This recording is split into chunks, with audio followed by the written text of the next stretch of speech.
In this lesson, we're going to be talking about IDS Evasion.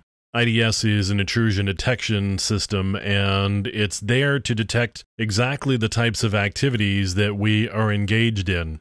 Sometimes you may be called in to work on a target where your activities aren't known and shouldn't be known by the operations people involved in monitoring and managing the network. The idea being, not only do they want to assess the technical controls that are in place, but they also want to assess operational procedures and ensure that systems and processes are working the way they are supposed to be working. When you are engaged with a target that you are in full cooperation with, you don't need to do these types of evasion tactics and techniques. But if you're asked to perform an assessment or a penetration on a target where they are not supposed to see your activities, then you need to know some different techniques to evade detection from an IDS.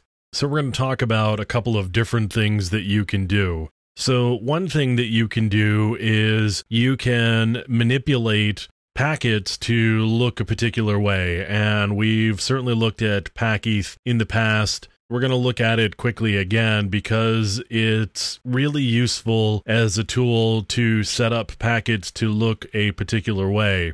One thing it can do is allow you to spoof IP addresses. So I could set a source IP address here that was something completely different from mine. Now, if I'm using TCP or UDP, I'm not going to see the response back, and in the case of TCP, I'm not even going to get the three-way connection made because the responses are going to go back to the source IP.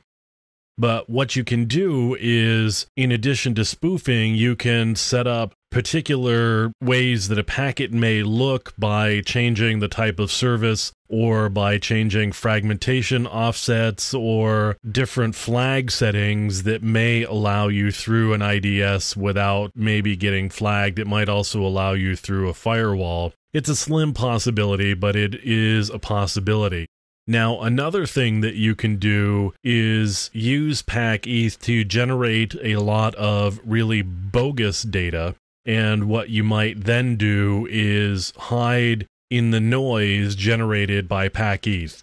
So you could create some really bogus packets that are sure to set off IDS alarms, and then you can run some legitimate scans underneath and hopefully be able to get some responses back without being detected. So if we were to look at Nmap, I'm just going to look at the manual pages here.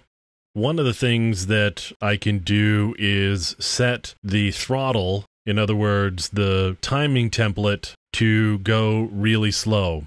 So if I do a -T0 with an Nmap scan, it's going to go really, really slow. If it goes really, really slow, there's a possibility it may not rise to the threshold that would trigger an IDS. And this is what we would call low and slow.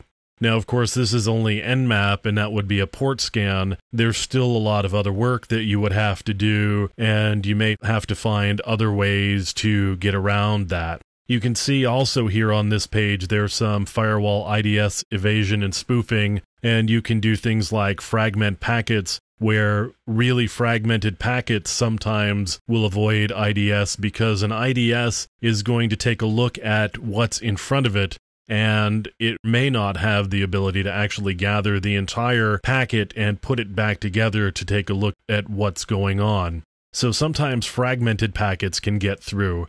You can also add decoys into a scan, and again, this is kind of doing the undercover friendly fire sort of approach, where Nmap will throw a bunch of decoys into the mix of the scan that you're doing, and hopefully you'll get lost amongst the decoys that are going on. I can also spoof the source address and do some other things around data lengths and TTL. They can also spoof MAC addresses and send packets with bogus checksums. So all of those have the possibility of getting around firewalls and IDSs and doing evasion. One of the downsides of using some of these techniques, and particularly the timing technique that we talked about a bit ago, is that you run the risk of really slowing down your work, which of course is a side effect of this type of approach where you have to hide yourself and your activities.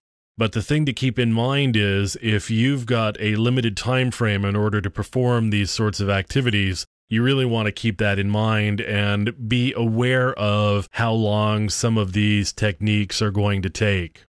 So also under the line of friendly fire, you could do the spoof technique with a throttle of 5 and just throw a lot of really bogus traffic at your target while you're also running a separate Nmap scan with legitimate information. And again, hopefully you can get through underneath that friendly fire that's causing a lot of noise.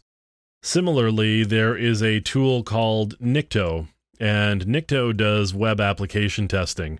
And you can see that it has some abilities as well. There are some IDS evasion techniques. So if you're doing web application testing and you need to do IDS evasion, what you can also do is throw a Nikto scan out and do it from another system. And again, you may be able to hide underneath the noise from the Nikto scan while you're doing some other techniques. Hopefully you can use enough of these sorts of tactics to hide yourself well enough to be able to get what you need to from your target without being detected by the target and the operations people there.